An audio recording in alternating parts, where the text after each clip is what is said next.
예수님 찬양 받으소서. 예수님 찬양 받으소서.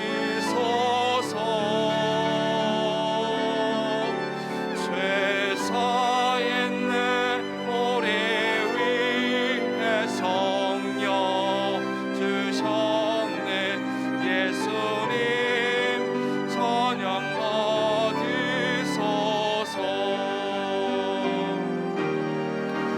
위로의 성령님이시여,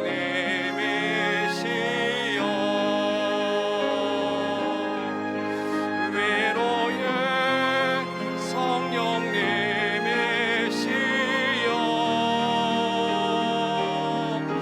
우리 안에 계셔서 늘 인도하셨네. 위로의 성령님이시여.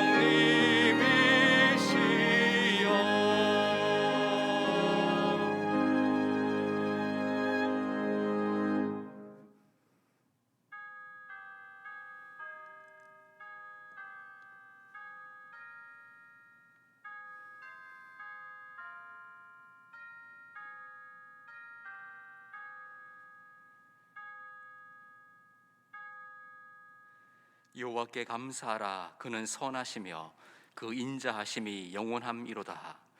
생명의 빛으로 오신 하나님, 새해를 시작하는 신년주일 하나님 앞에 예배자로 서 있는 저희들에게 은총을 내리시어 하나님의 임재를 경험하는 복된 예배가 되게 하옵소서.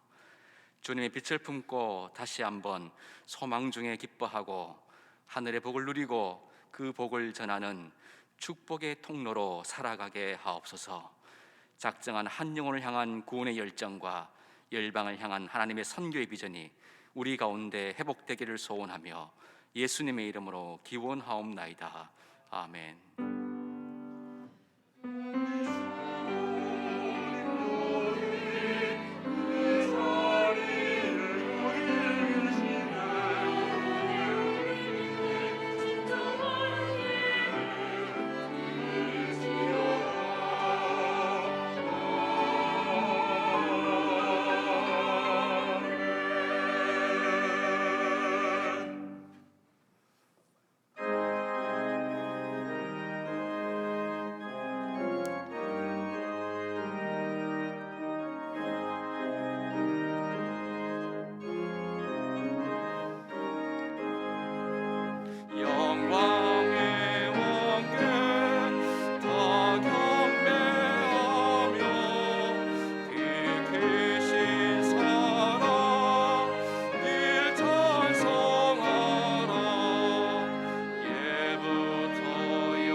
지난 한 주간 우리의 삶을 돌아보며 침묵으로 참회의 기도를 드리겠습니다.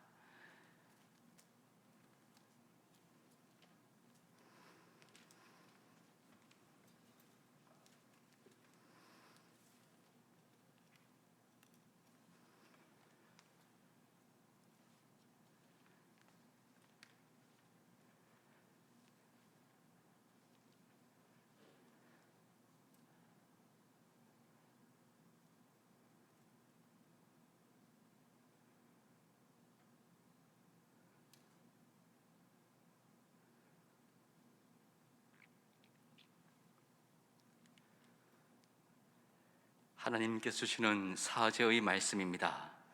내가 이르기를 내 허물을 여호와께 자복하리라 하고 주께 내 죄를 아뢰고 내 죄악을 숨기지 아니하였더니 곧 주께서 내 죄악을 사하셨나이다. 아멘.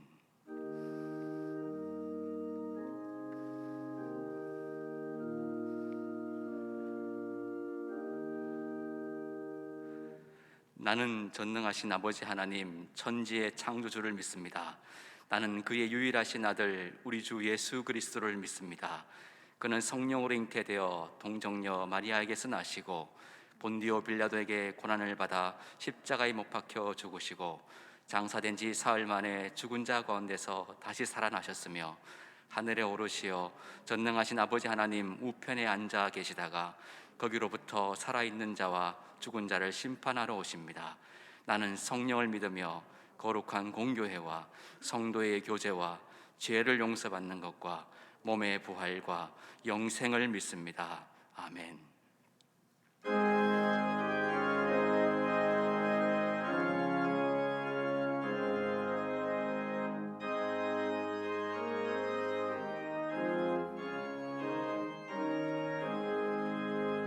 시온의 영광이 빛나는 아침 어둡더니 땅이 밝아오네 슬픔과 애통이 기쁨이 되니 시온의 영광이 비춰오네 시온의 영광이 빛나는 아침 매였던 종들이 돌아오네 오래전 선지자 꿈꾸던 복을 만민이 다 같이 누리겠네 보아라 광야에 밭초가 피고 말랐던 시냇물 흘러오네 이 산과 저 산이 마주쳐 울려 주 예수 은총을 찬송하네 땅들아 바다야 많은 성들아 찬양을 주님께 드리오라 싸움과 죄악이 가득한 땅에 찬송이 하늘에 사무치네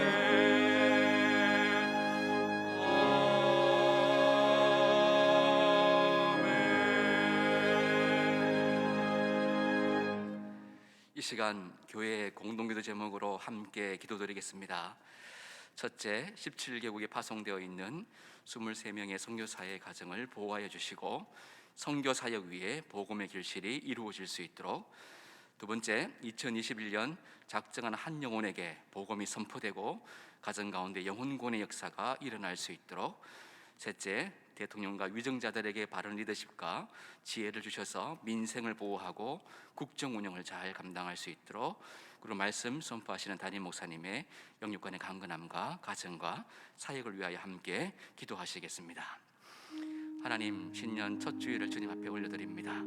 이 시간 한 분 한 분들마다 주의 성령의 충만함으로 함께하여 주시옵소서. 17개국이 파송되는 23명의 선교사님들의 가정을 보호하여 주시고, 선교사역 위에 복음의 결실이 일어나며 영원구원의 역사가 일어날 수 있도록 하나님 함께하시고 보호하여 주시옵소서.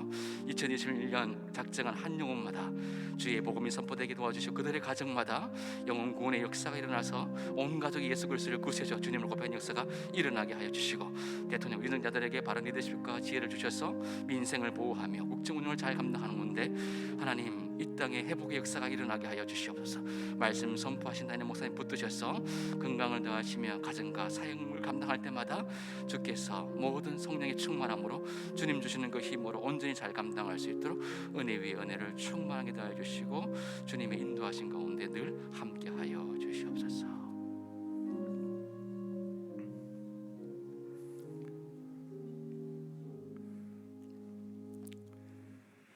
하나님 아버지, 새해의 첫 예배를 비대면 온라인으로 드립니다. 시온의 영광이 빛나는 아침, 예배당 가득한 성도들의 장엄한 찬양이 하늘에 닿기를 바랬지만은 괴질은 수그러들지 않습니다. 그러나 성도들은 지난 한 해 목사님을 통해서 어느 곳에서나 예배하는 영성과 가정재단을 쌓는 훈련을 하였습니다. 그리고 또한 그러한 영성의 바탕으로 우리가 쌀을 나누고 헌혈에 동참하였습니다. 지금 우리 모든 동안의 성도들이 주께 한 마음으로 예배하고 있사오니 아버지, 그들의 처소에서 우리의 예배를 받아 주시옵소서. 이스라엘 백성에게 칼과 기근과 전염병을 경고하셨던 주님, 전쟁의 위험을 머리에 이고 살며 경제 불황의 두려움과 코로나의 확산을 당하면서 믿는 자들은 두렵고 떨리는 마음으로 하나님이 우리 민족에게 하시는 징조와 계시를 돌아보게 됩니다. 아버지, 거짓말하며 살았습니다. 불의에 눈 감고 돈 앞에서는 주의 말씀도 귓전으로만 들었습니다. 주님, 생각나는 것이 죄고 손에 묻은 것마다 불입니다. 하나님, 용서하여 주시옵소서. 새해가 되며 새 달력을 걸듯이 우리의 심령이 주의 정결함을 잊기를 이 아침 소원합니다. 인생이 주의 공급함을 떠나서는 살 수 없으므로 예배에 임하는 저희는 주의 주심하신 약속을 찾고자 합니다. 주의 살아계심을 믿을진대 또한 상 주시는 이심을 믿으라고 하셨습니다. 우리의 강구는 너무나 명확합니다. 아버지, 주께 구합니다. 이 괴질을 걷어가 주시옵소서. 주의 전에서 예배하고 성도가 교제하며 어린 심령들을 교육하도록 전염병을 물리쳐 주시옵소서. 또한 아버지, 암 환자들이 너무 많습니다. 불치병으로 죽어가는 환우들을 살려 주시옵소서. 주님, 기업이 흔들리고 가게가 문을 닫습니다. 생가가 막연하고 빚에 몰리는 생활의 현장을 주께서 동참하여 주시옵소서. 물고 뜯고 싸우는 이 나라의 정치와 사회를 바르게 고쳐주시기를 간절히 기도합니다. 이 비상한 시국, 성도의 신음 한가운데서 주의 종이 이제 강단에 오릅니다. 안온한 목회가 아니고 육천여 영혼의 생활을 돌보며 그 해결을 주께 구하는 고된 자리입니다. 불면과 이명의 고통 가운데 우리 목사님 준비한 말씀을 전하십니다. 영력을 더하시고 아버지, 원근의 예배 처소마다 감화와 감동과 은혜가 넘치도록 도와주시옵소서. 어려운 여건 아래 준비한 시온 찬양대의 찬양을 기쁘게 받으시고 영상과 음향과 예배를 돕는 모든 손길을 축복하시기를 바랍니다. 예수 그리스도의 이름으로 기도합니다.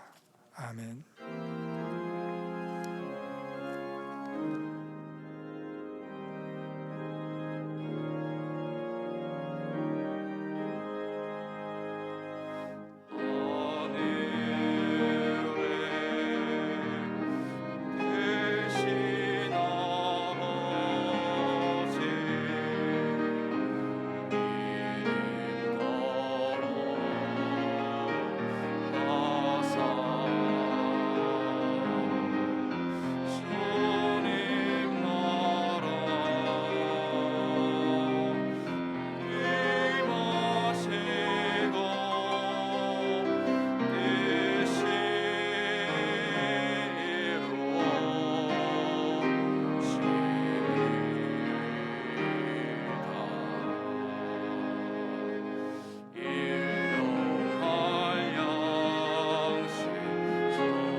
(2020년도를) 은혜 가운데 지켜주신 하나님, 2021년 첫 새 예배를 아버지 앞에 올려드립니다.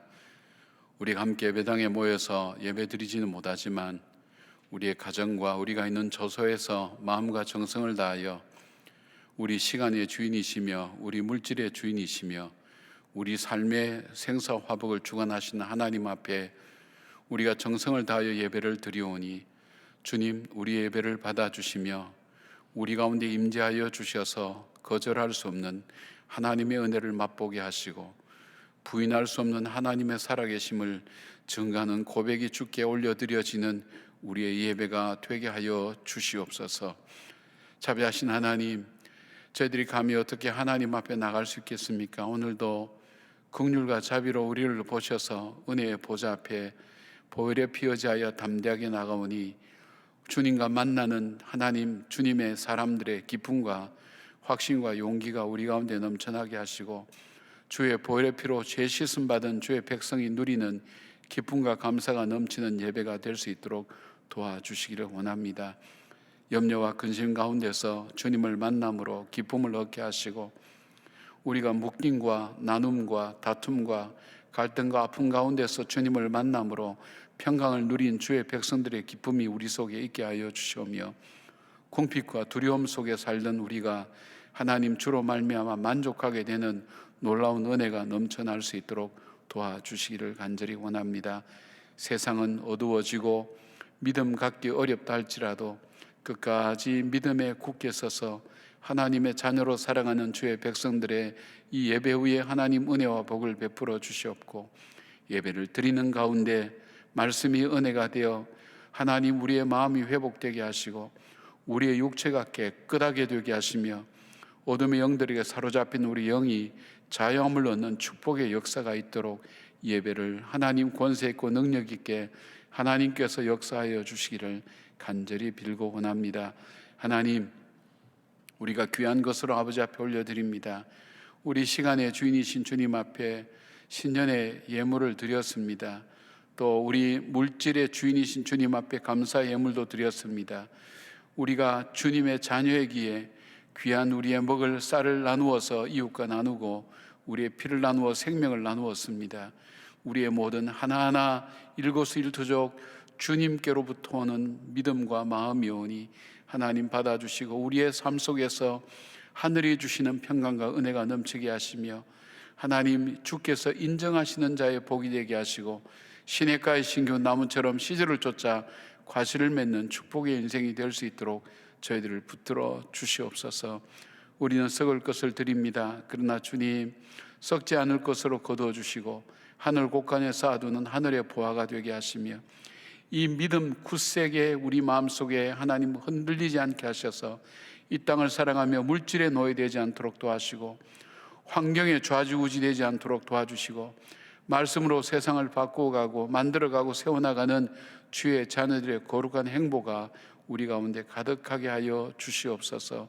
비전 예물과 하나님 신년 예물과 또 주님께 주일 헌금과 11조와 감사와 하나님 구제와 선교의 예물을 구별하여 아버지 앞에 드리는 주의 자녀들 위해 복과 은혜를 베풀어 주시고 일평생 살면서 우리를 부하게도 마시고 가난하게도 마시고 궁핍하게도 마시고 때를 따라 넘는 주의 은혜를 통해서 우리의 삶이 주 안에서 풍성함을 누리기에 부족함이 없도록 도와주시며 축복의 통로로 살기에 하나님께서 부족함이 없도록 저희들을 도와주시옵소서.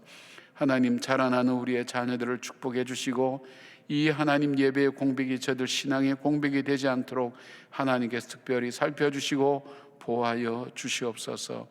오랜 질병으로 고통과 어려움 중에 있는 우리의 지체들 많사오니 아버지 시간 피 묻은 손으로 어루만져서 깨끗게 하여 주시옵고 능히 치료하시는 그 하나님의 능력을 맛보아 알 수 있도록 주님 도와주시옵소서. 우리 예배 가운데 하나님 어둠과 악한 영이 역사하지 못하도록 주님 함께 하시고 보혈의 피로 우리를 덮으셔서 악하고 사망 권세는 다 유월되고 지나가게 하여 주시오며 주의 자유함이 우리 가운데 가득 넘치는 예배가 되게 하여 주시옵소서. 우리 가운데 계셔서 우리 예배를 받으시는 우리 주 예수 그리스도의 이름으로 기도드리옵나이다. 아멘. 할렐루야. 우리 예배의 자리에 오신 여러분들을 주님의 이름으로 환영하고 축복합니다. 우리가 신년 예배 함께 모여서 예배 드리지는 못하지만 각 가정에서 여러분이 또 개인적으로 드리는 이 예배 가운데 하나님께서 임재하셔서 하나님의 은혜가 여러분 가운데 가득하고 새로운 한 해의 출발이 복되게 이루어지기를 주님의 이름으로 축복합니다. 우리 함께 좌우있는 우리 가족들 축복하십시다. 주의 평강을 기원합니다. 주의 평강을 기원합니다. 주의 평강을 기원합니다. 정말 주님의 평강이 우리 가운데 가득한 한 해가 되기를 바랍니다. 우리가 신년주일 예배를 드리면서 신년 헌금 아마 다 드렸는데 못 드린 분이 있다면 여러분 꼭 구별하여서 드리기를 바랍니다. 시간의 주인이신 하나님 앞에 신앙 고백으로 드린 예물에 여러분이 빠지지 않기를 바랍니다. 그리고 여러분이 한 영혼 작정서 아직 작정하지 못하신 분들은 꼭 작정하셔서 교회에 나오실 때 갖고 오셔도 괜찮고요. 또 평일날 지나가면서 교회 앞 경비실에 우리가 그 함을 만들었으니까 여러분께서 함께 내어주시면 고맙겠습니다. 우리 신년에는 다시 쓰는 감사 행전으로 정했습니다. 우리가 가장 어려울 때 가장 순종하기 어려운 감사를 하나님께 올려드리면서 이 한 해에 어려움을 뚫고 하나님 주신 그 축복으로 우리가 살아가기를 원합니다. 그 믿음을 가지고 우리 감사의 삶을 만들어가고, 여러분 감사행전 노트를 아마 다 받으셨을 겁니다. 플래너를 받으셨는데 적으셨는지 모르겠어요. 하나씩이라도 꼭 적으셔서 일상생활 가운데 하나님께서 내게 주신 하나님의 귀한 일들, 사건, 그러니까 하나님의 공급하심, 하나님의 인도하심, 하나님의 보호하심이 어떤 것인지, 내 삶 속에 무엇인지, 그리고 둘러가는 길에 우리에게 주신 인내가 어떤 것인지, 질러가는 길에 우리로 하여금 분별력이 무엇인지, 하나님께서 우리에게 주시는 은혜를 여러분이 낱낱이 기록하시면 이 노트가 여러분에게 가보가 되고 또 가족들에게 큰 나눔이 되리라고 생각합니다. 꼭 하시고 말씀 붙들고 기도하시고 하나님 말씀을 암기하시면서 말씀과 한 해를 지낼 때 주께서 여러분의 인생을 분명히 책임지는 걸 믿으시고 담대하게 꼭 우선순위로 꼭 하시기를 부탁을 드립니다. 사랑의 헌혈 우리가 최종적으로 드린 참석한 분이 303명이고 헌혈하신 분이 192명입니다. 저도 마지막 단계에서 떨어져서 헌혈을 못했는데 우리가 함께 헌혈할 수 있다는 것, 아무나 할 수 있는 것이 아니라 참 이 깨끗하고 또 준비가 된 분들이 이 헌혈을 할 수 있는 걸 많이 알게 되었습니다. 여러분, 그래서 우리 몸과 마음을 잘 가꾸어서 우리가 주님이 원하실 때 우리가 드릴 수도 있어야 되지만 우리 이웃이 원할 때도 우리가 나누어 줄 수 있도록 우리 건강을 잘 살피는 여러분들 되기를 바랍니다. 사실 이 인원은 우리가 15개 교회 중에 우리 교회 인원이 가장 많습니다. 그래서 얼마나 감사한지 모르겠습니다. 이제 부활절까지 계속 이어지니까 여러분께서 계속해서 우리에게 피가 모자라는 바로 이 땅에 생명이 꺼져가는 그 사람들에게 피를 나누어 주고 또 하나님의 사랑을 증가하는 기회가 되기를 바랍니다. 우리 2021년 신년 부흥회가 2월 15일부터 17일까지 주성민 목사님을 모시고 이루어집니다. 목사님은 참 은혜로우시고 영성도 있으시고 또 영력도 있으시고 또 많은 은혜를 베푸시는데 우리가 함께 모여서 예배드렸으면 참 좋은데 혹시 그렇지 못하더라도 온라인으로도 부흥회를 우리가 할 거니까 여러분께서 꼭 함께 믿음으로 지켜주시기를 부탁을 드립니다. 새로 우리가 새해가 되었지만 그래도 가정 예배가 계속 이어졌으면 좋겠다 생각이 되어서 우리가 1년 더 가정 예배를 드리게 됩니다. 여러분께서 매일 9시 세상의 뉴스를 기다리는 그 시간에 하나님 말씀을 기다리고 말씀으로 가정이 하나가 되고 우리 자녀를 믿음으로 길러나가는 귀한 일들이 계속 있었으면 좋겠습니다. 나머지 광고는 우리 영상 통해서 계속 함께 나누겠습니다. 주님의 생명의 빛 비치는 그곳에 주님의 음성이 잘 들리는 그곳에 나를 사랑하시는 주님 맞아주시는 내가 있어야 할 곳 내 자리가 있죠. 잠시 잊었나요? 잠시 놓쳤나요? 주님이 얼마나 우리 사랑하시는지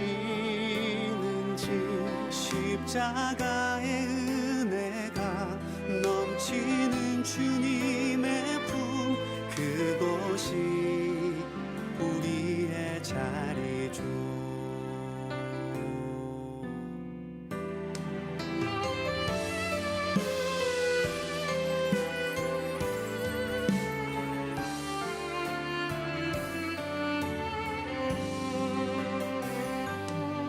주님의 생명의 빛 비치는 그곳에 주님의 음성이 잘 들리는 그곳에 나를 사랑하시는 주님 맞아주시는 내가 있어야 할 곳 내 자리가 있죠.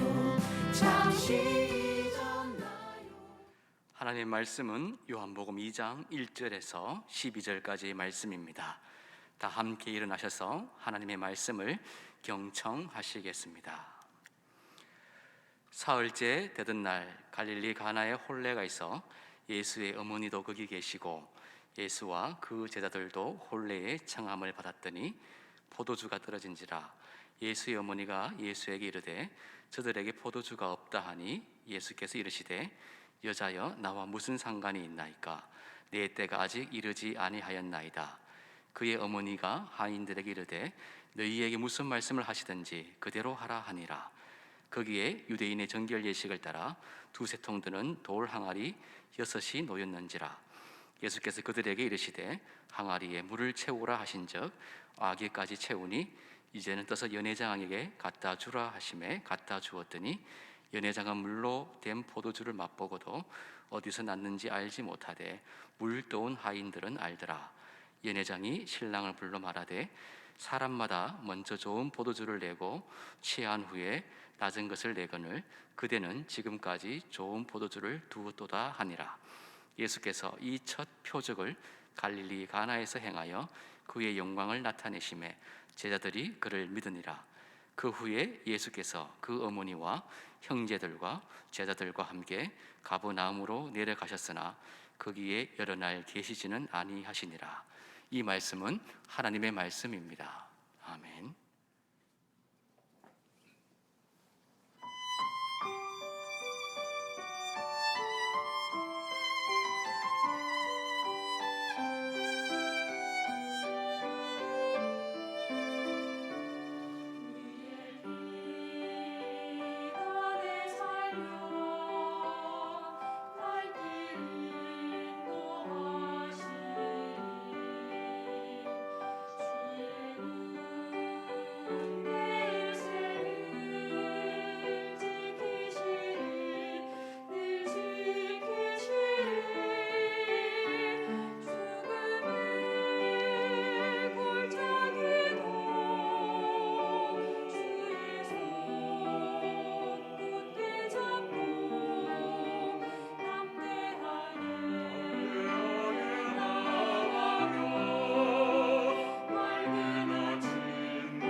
귀한 찬양 감사드립니다. 200여 년 전 영국 옥스퍼드 대학의 종교학 시험이 시작되었습니다. 담당 교수님은 문제를 칠판에 적어 주셨습니다. 시험 문제는 다음과 같은 것이었습니다. 예수님이 물로 포도주를 만든 기적에 담긴 종교적이며 영적인 의미를 서술하시오. 그런 것이 바로 시험 문제였습니다. 강의실에는 답을 써가는 소리로 조용했습니다. 그런데 한 학생은 우두커니 앉아 있었습니다. 시험이 끝날 시간쯤 되어서 감독관이 그에게 가서 얘기합니다. 이제 시험 시간이 곧 끝날 건데 뭐라도 한 줄이라도 적어야 되지 않겠냐고. 그랬더니 그때서야 이 친구가 펜을 들고 한 줄을 적습니다. 그 한 줄이 이 내용입니다. 물이 자신의 주인을 만나자 얼굴이 붉어졌도다. 이 한 줄로 그는 최고의 점수를 받았습니다. 이 청년이 바로 영국의 낭만파 시인인 바이런입니다. 오늘 본문은 우리 예수님께서 가나 혼인집에서 물 가지고 포도주를 만드신 이적인데, 이것이 예수님께서 공생의 첫 번째 기적의 역사를 말씀하고 있습니다. 요즘 우리가 인생을 살면서 과학이 발달되어서 기적과 이적이라는 것은 없다고 생각되지만, 여전히 우리 인생 속에는 기적과 이적이 우리 인생 속에 필요한 존재들이 얼마나 많은지 모릅니다. 기적을 통해서 삶이 새로워지고 변화되고 달라지고, 그리고 깨끗하게 되는 일들을 갈망하는 사람들로 가득 차 있는 이 세상 속에 내 삶 속에 이 기적은 어떻게 일어날 수 있을까? 오늘 예수님께서 일으키신 이 기적과 이적을 통해서 우리 삶의 기적과 이적은 어떻게 일어나는지를 함께 찾아보기를 원합니다.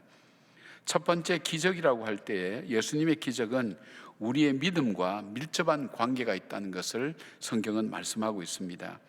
학자들은 이 결혼이 요한복음의 저자인 요한 자신의 결혼식이었다고 주장합니다.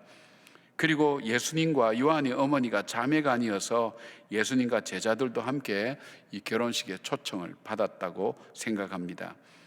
예수님의 어머니 마리아가 예수님에게 잔치집에 포도주가 떨어졌다고 말할 때에 예수님의 대답이 조금 이상합니다. 4절 말씀 보니까 예수께서 이르시되 여자여 나와 무슨 상관이 있나이까? 내 때가 아직 이르지 아니하였나이다. 이 말씀을 유진 피터슨이 이렇게 번역했습니다. 어머니, 그것이 어머니와 내가 관여할 일입니까? 지금은 나의 때가 아닙니다. 재촉하지 마십시오. 이런 의미입니다.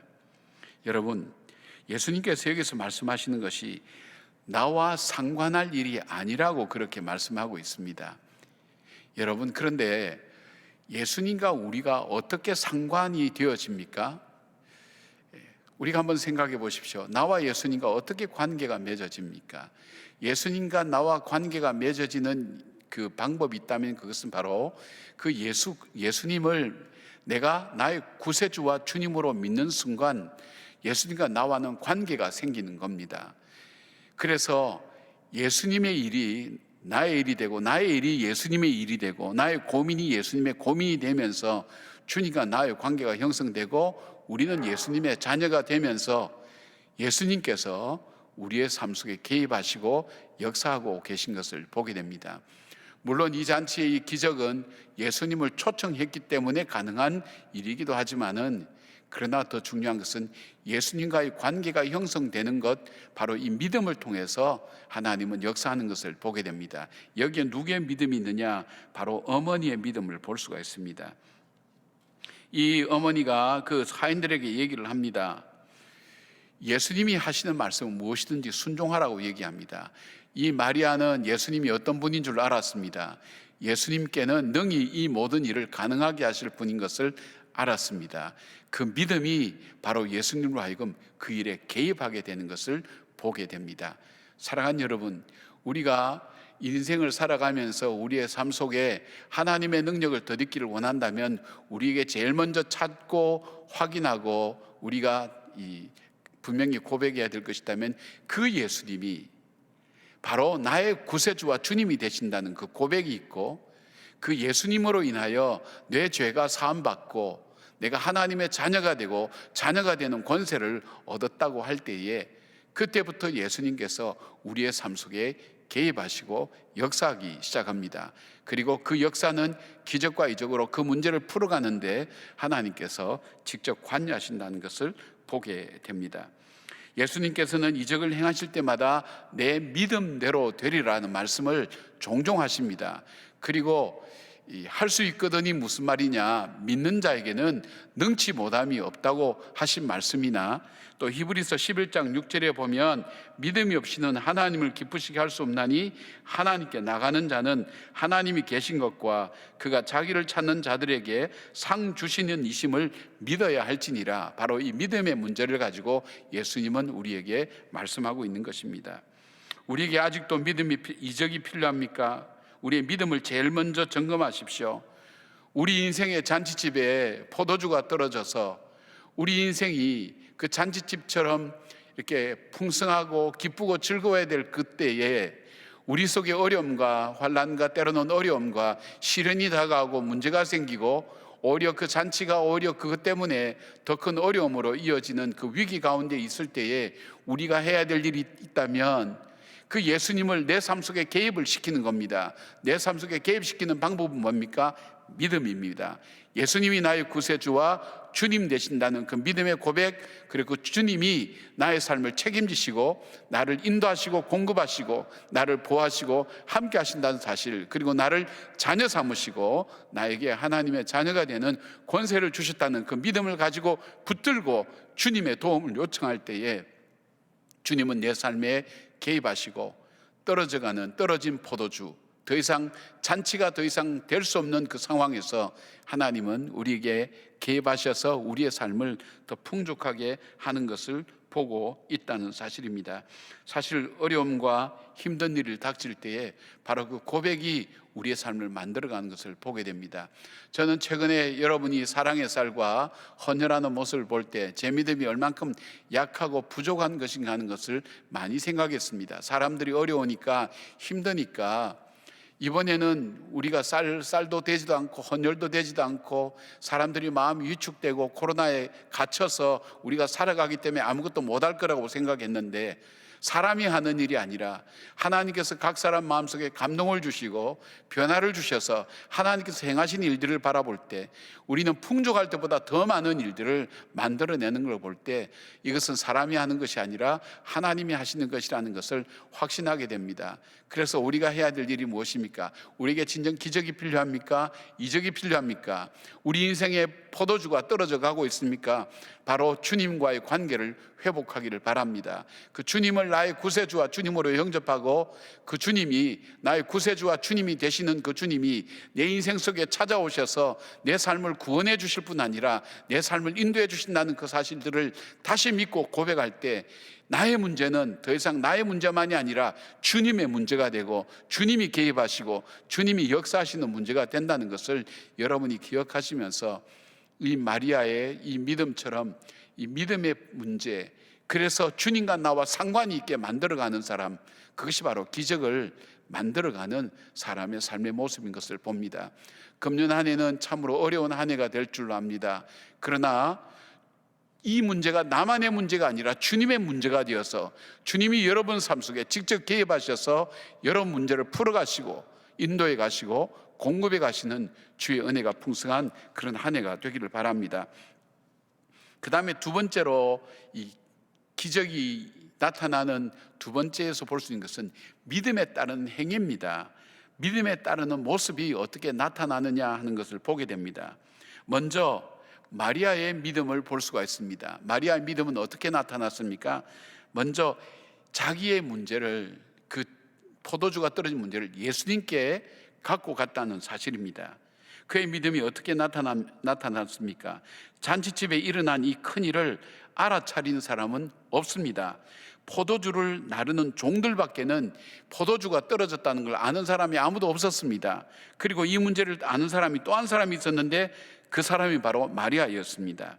이 마리아는 이 포도주가 없이는 이 잔치가 즐겁게 이루어질 수 없다는 위기의식을 가진 사람입니다. 종들은 종들로서 그냥 그렇게 갖고 있지만 정말 이 포도주가 없이는 이 잔치가 잔치답게 되지 못한다는 정말 절박한 위기의식을 가지고 있었습니다.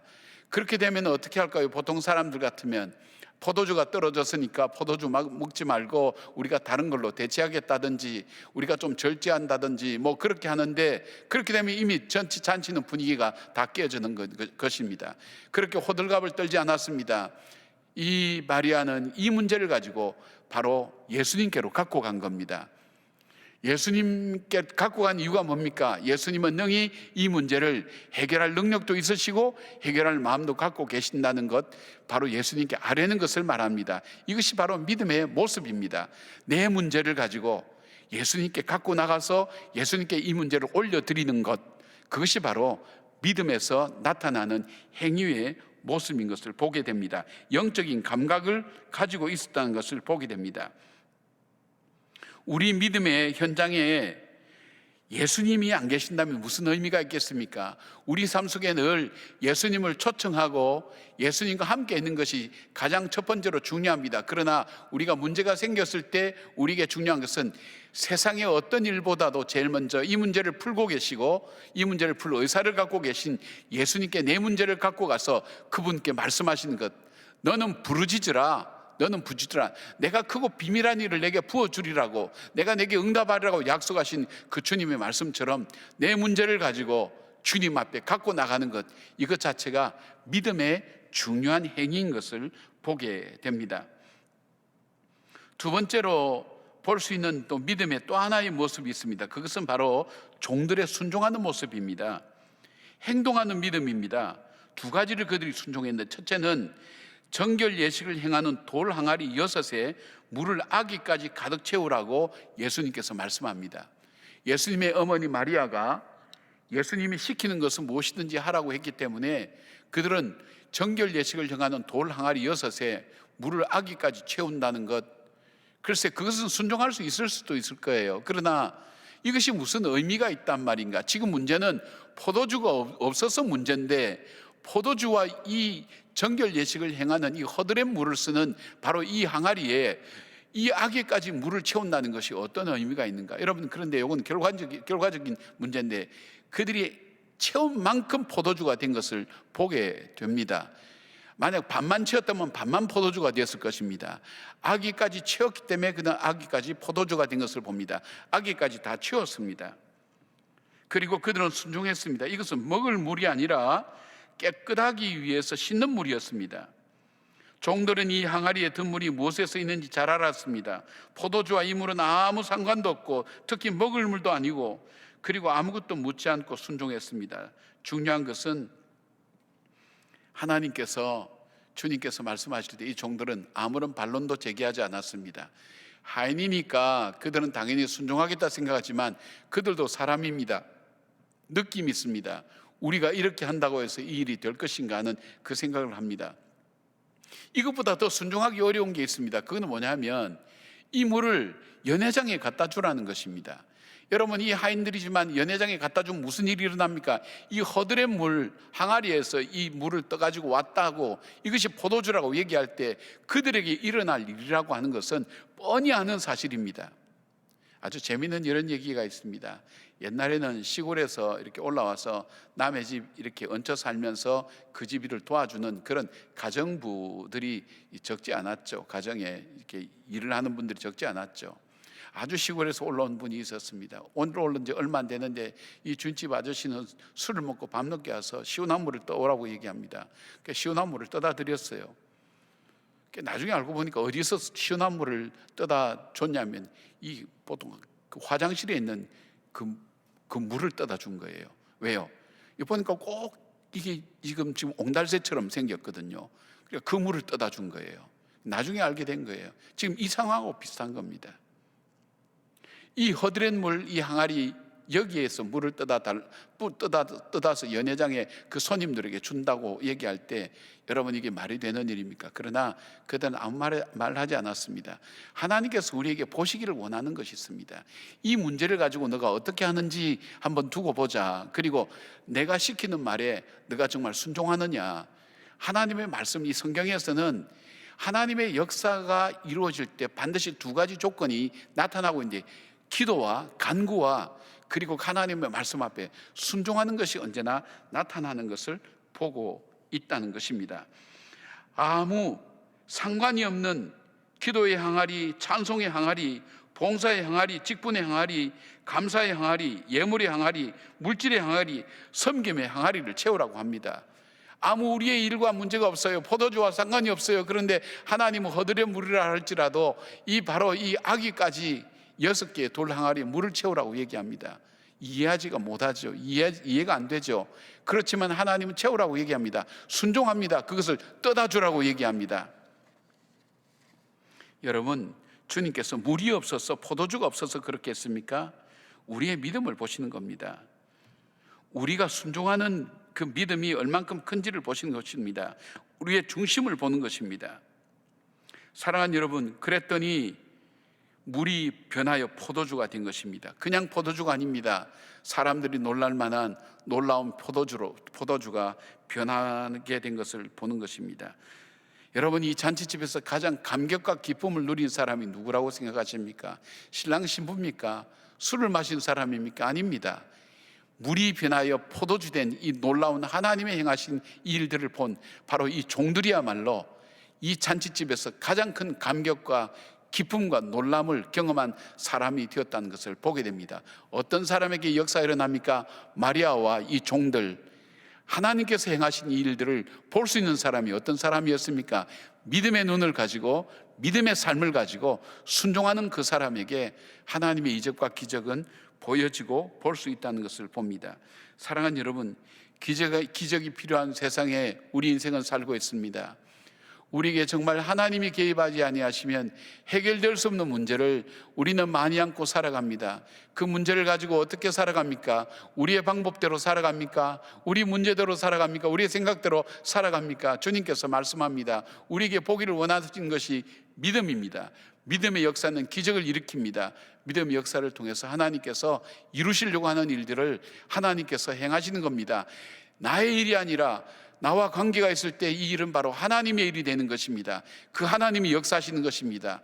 그 하나님 보시기를 원하는 것이 믿음이고, 믿음에 따르는 순종과 기도의 모습을 보기를 원합니다.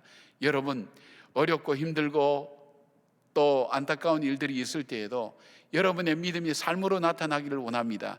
여러분의 믿음이 삶으로 나타나는 신앙 고백이 나타나는 것이 무엇입니까? 내 문제를 가지고 주님 앞에 나가는 겁니다. 주님께 아뢰는 겁니다. 주님께 말씀하는 겁니다. 사람에게 얘기하는 것이 아닙니다. 주님께 아뢰는 것입니다. 그리고 주님께서 말씀하실 때에 내 이성으로, 내 경험으로, 내 지식으로, 환경으로, 판단으로 생각하지 마시고 오직 말씀에 의지하여 그물을 내릴 때에 하나님께서 역사하신 것처럼 말씀에 따라서 순종해 나갈 때 주께서 열어가시는 겁니다. 여러분, 우리 인생은 내가 열어가는 건 아닙니다. 내 삶을 내가 열어가는 건 아닙니다. 내 인생의 생사호흡이 나에게 달려있지 않습니다. 생사호흡이 하나님께 달려있습니다. 주님께서 열어가시는 겁니다. 주님께서 열면 여는 겁니다. 주님께서 닫으면 닫는 겁니다. 주께 달려있다는 이 믿음과 확신을 가지고 주님 말씀 앞에 나갈 때 우리 인생은 분명히 달라지는 것입니다.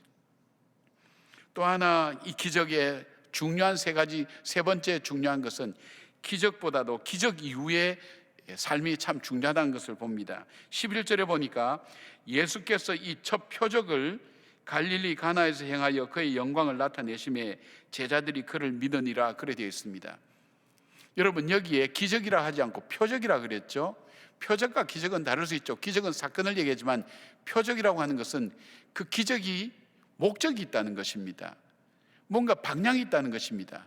쉽게 말씀드리면 예수님께서 이 잔치집에 포도주가 떨어져서 잔치집이 엉망이 될 것 같으니까 잔치집에 체면을 세워주기 위해서 포도주를 만들어 줬다는 것, 만들어 드렸다는 것, 이것 자체가 기적일까요?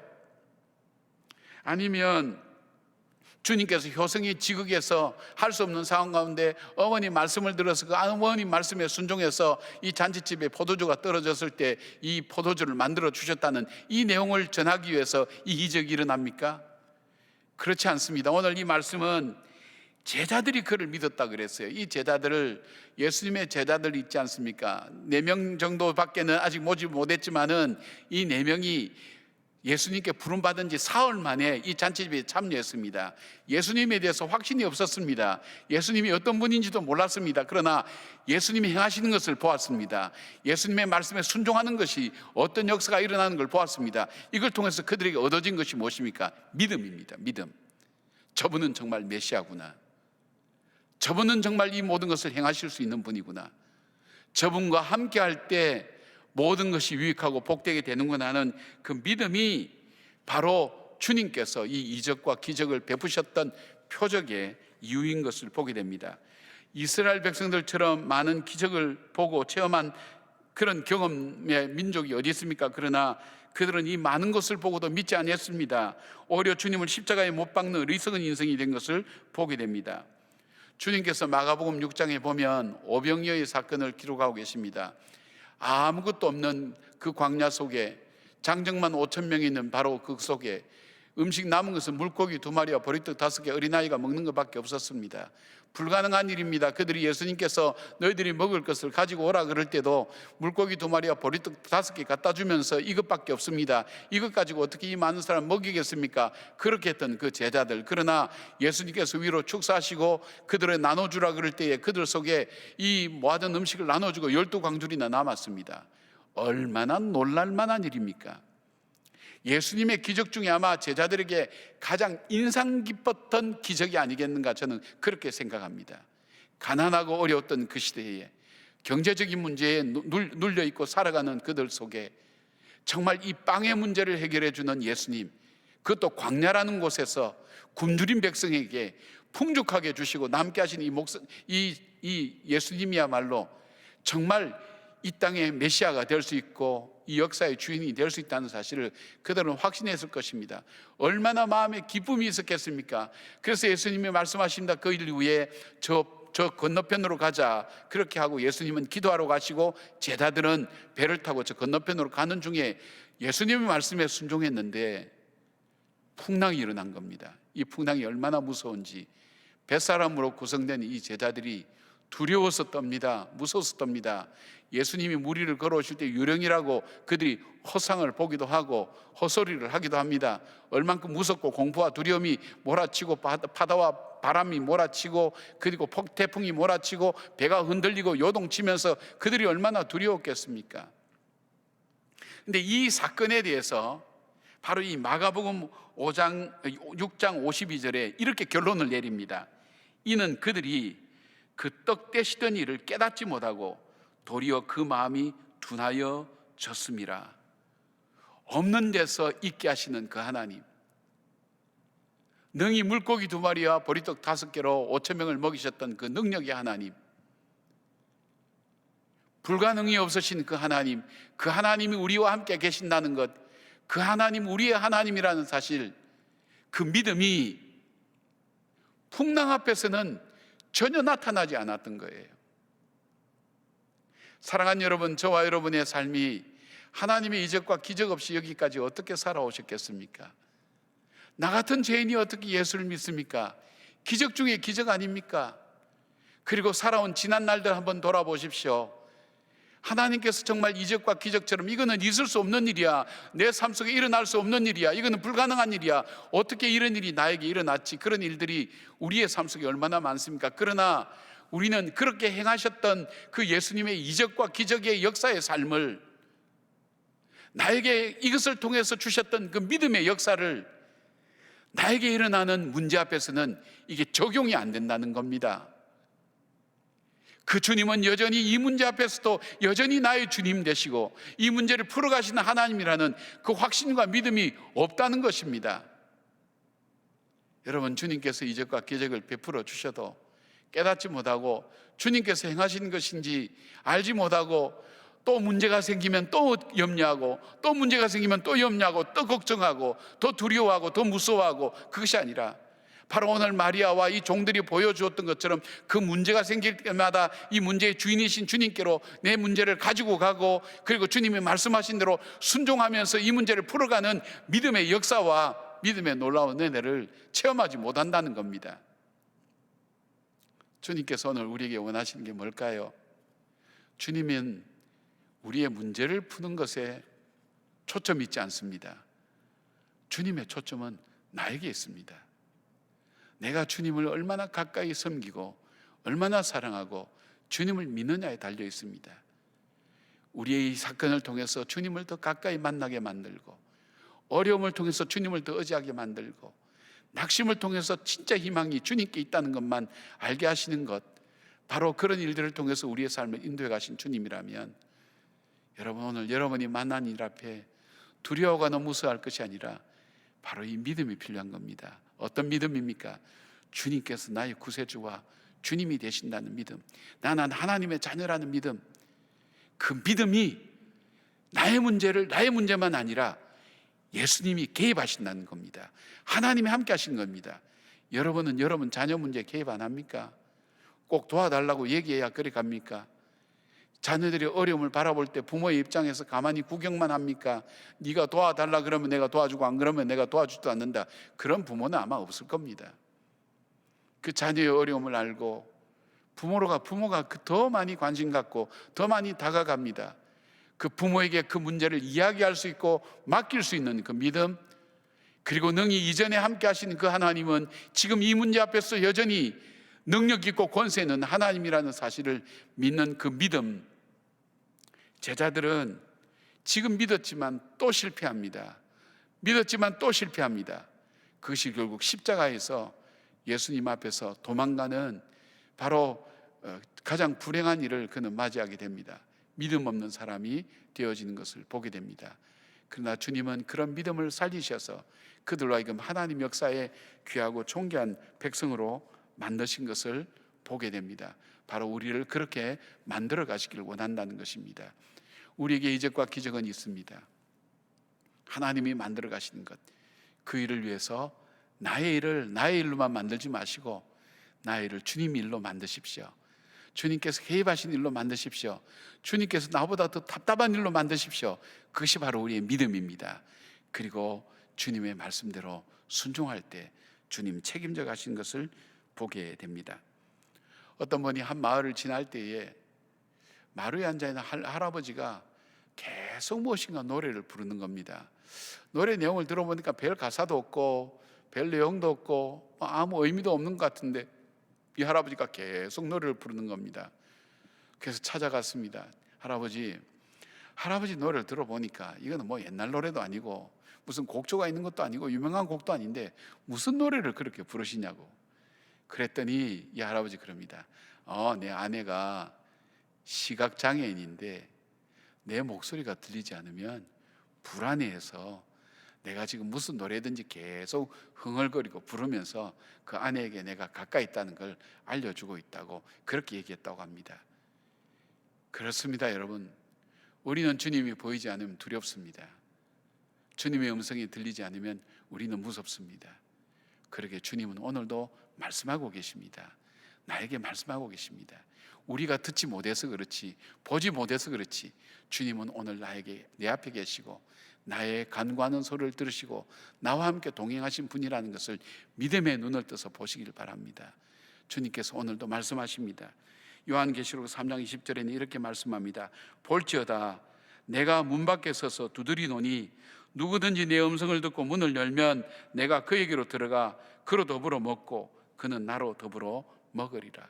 주님께서 두드리는 그 문을, 마음의 문을 여시고 믿음의 문을 여시고 바로 이 2021년 이 새 한 해는 주님과 함께 동행하며 주님과 함께 기적의 역사와 삶을 만들어가는 믿음의 사람 되시기를 주의 이름으로 축원합니다. 아멘. 기도하겠습니다. 자비하신 하나님, 고맙고 감사합니다. 잔치집에 포도주가 없으면 어떤 즐거움이 있을 수 있겠습니까? 그것을 알아차린 마리아처럼 우리에게 영적인 민감함이 있게 하셔서 우리 속에 있어야 될 것이 없을 때 얼마나 위기가 어려움인가 하는 것을 아는 영적인 감각과 은혜를 먼저 베풀어 주시길 원합니다. 그 문제를 해결할 수 없는 곳에, 해결할 수 없는 환경 속에 맡기는 것이 아니라 해결할 주님께로 가지고 오는 그 믿음을 저희들에게 주시고 이 종들처럼 순종하여서 주께 믿음으로 나가는 저희들 될 수 있도록 도와주시기를 원합니다. 가장 큰 어려움의 한중간에 있습니다. 주님, 이 문제가 나의 문제만 아니라 주님의 문제로 만들어가는 지혜로운 주의 자녀들 되게 하시고 영적인 주의 자녀들 되게 하시고 주님을 다시 믿는 그 믿음의 확신을 통해서 나의 문제가 아니라 주님의 문제로 만들어가게 하시고 주님이 개입하시고 역사하시고 풀어가시는 문제가 될 수 있도록 하나님 우리에게 믿음의 믿음을 다하여 주시옵소서. 믿음에 따르는 순종과 행위를 허락해 주시고 주님께서 역사하시는 주의 음성을 들을 수 있게 하시고 주님께서 우리 앞서 가시는 주님을 볼 수 있는 저희들 될 수 있도록 도와주시옵소서. 주께서 우리를 담대하게 세워가실 걸 믿으며 우리 주 예수 그리스도의 이름으로 기도드리옵나이다. 아멘. 함께 일어나셔서 결단의 찬송 552장 찬송 부르시겠습니다.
시편 91편을 믿음으로 함께 선포하시겠습니다.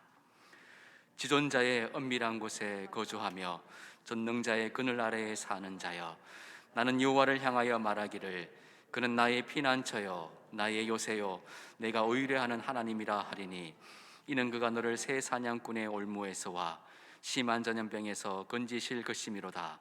그가 너를 그의 깃으로 덮으시리니 내가 그의 날개 아래에 피하리로다. 그의 진실함은 방패와 손방패가 되시나니, 너는 밤에 찾아오는 공포와 낮에 날아드는 화살과 어두울 때 퍼지는 전염병과 밝을 때 닥쳐오는 재앙을 두려워하지 아니하리로다. 1000명이 내 왼쪽에서 10,000명이 내 오른쪽에서 엎드러지나 이 재앙이 내게 가까이 하지 못하리로다. 오직 너는 똑똑히 보리니 악인들의 보응을 내가 보리로다. 내가 말하기를 여호와는 나의 피난처시라 하고 지존자를 너의 거처로 삼았으므로 화가 내게 미치지 못하며 재앙이 내 장막에 가까이 오지 못하리니, 그가 너를 위하여 그의 천사들을 명령하사 내 모든 길에서 너를 지키게 하심이라. 그들이 그들의 손으로 너를 붙들어 발이 돌에 부딪히지 아니하게 하리로다. 내가 사자와 독사를 밟으며 젊은 사자와 뱀을 발로 누르리로다. 하나님이 이르시되 그가 나를 사랑한즉 내가 그를 건지리라. 그가 내 이름을 안즉 내가 그를 높이리라. 그가 내게 간구하리니 내가 그에게 응답하리라. 그들이 환난 당할 때에 내가 그와 함께하여 그를 건지고 영화롭게 하리라. 내가 그를 장수하게 하므로 그를 만족하게 하며 나의 구원을 그에게 보이리라 하시도다. 아멘. 이제는 우리 주 예수 그리스도의 은혜와 우리 하나님 아버지의 크고 놀라운 사랑과 성령님의 함께 하심이, 하나님의 인도하심 속에 우리 인생이 있음을 믿음으로 고백하며 나의 삶 속에 주님을 나의 삶의 주인으로 다시 한번 고백하며 믿음으로 승리하며 걸어가기를 다짐하는 죄의 모든 백성들 위해 지금부터 영원까지 함께 하시기를 간절히 축원하옵나이다. 아멘.